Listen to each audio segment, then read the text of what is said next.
Bolehkah tadarus Al-Quran bersama-sama di masjid pada bulan Ramadan dari sehabis tarawih? Tadarus Al-Quran ya, kalau modelnya masing-masing baca sendiri, untuk semangat duduk rame-rame tapi masing-masing baca sendiri, itu enggak ada masalah. Ya. Kita kumpul untuk semangat, masing-masing baca Al-Quran sendiri. Karena setiap kita dituntut untuk bisa baca Al-Quran khatam. Ya, kita ingin setiap kita baca Al-Quran khatam. Tapi yang jadi masalah, kalau ternyata kita bacanya ganti-gantian. Kalau kita bacanya ganti-gantian, tidak ada masalah. Cuma kita tidak khatam akhirnya. Karena kita baca sebagian, orang kedua baca sebagian, orang ketiga baca sebagian. Akhirnya sebenarnya kita tidak khatam Quran. Tetapi kita khatam bersama-sama. Itu padahal kita ingin kita khatam Quran. Kalau dalam rangka tadarus, dalam rangka saling belajar, ya enggak ada masalah. Saling belajar, ada yang di antara orang-orang tersebut pandai tajwid sehingga kamu baca sekarang 5 ayat pertama, oh ada yang salahnya gini, kamu lanjut 5 ayat kedua, kalau salah ditegur, kamu lanjut 5 ayat ketiga. Ini enggak ada masalah, namanya belajar. Ini belajar. Tapi kita di bulan Ramadan kita dituntut untuk banyak baca Quran.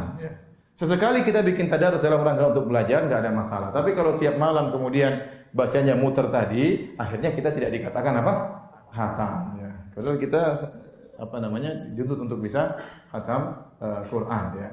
Maka saya tidak anjurkan karena kita ingin bahwasanya setiap orang khatam Al-Quran. Kemudian saya ingatkan kepada ibu-ibu yang juga suka tadarus, ya. Ibu-ibu sebaiknya baca Quran di rumah, tidak perlu kumpul-kumpul. Ya. Sebaiknya baca Quran di rumah, tidak perlu kumpul-kumpul. Ya. Apalagi kumpul-kumpul tadarusan pakai mikrofon. Nah ini kadang-kadang didengar oleh tetangga, didengar oleh banyak orang. Ini ada beberapa hal yang saya kurang setuju. Pertama, ini membuka pintu riya. Ya. Ibu kemudian pas bagian dia, kemudian dia baca dengan sebaik-baiknya, ya, karena dia tahu orang satu kampung dengar, ya. Ini buka pintu riya. Ya, yang kedua tatkala dia tadarusan berarti dia tidak khatam, tetapi dia mendengarkan bacaan orang lain.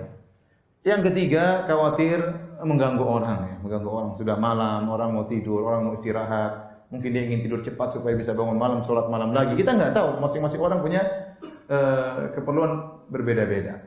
Kemudian juga khawatir menimbulkan fitnah. Ya. Tatkala seorang wanita suaranya merdu, bacaannya bagus, tajwidnya bagus, ada yang dengar bapak-bapak, suara siapa itu?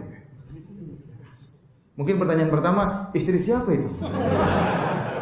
Ini masih mending pertanyaan tersebut. Pertanyaan kedua, gadis apa janda itu? Repot. Ya. Jadi saya tidak menganjurkan, ya, dengan hal-hal tadi yang saya katakan. Tapi misalnya kumpul-kumpul di rumah ibu-ibu kemudian tadarusan, ada yang bimbing, itu enggak ada masalah untuk perbaiki tajwid, enggak ada masalah.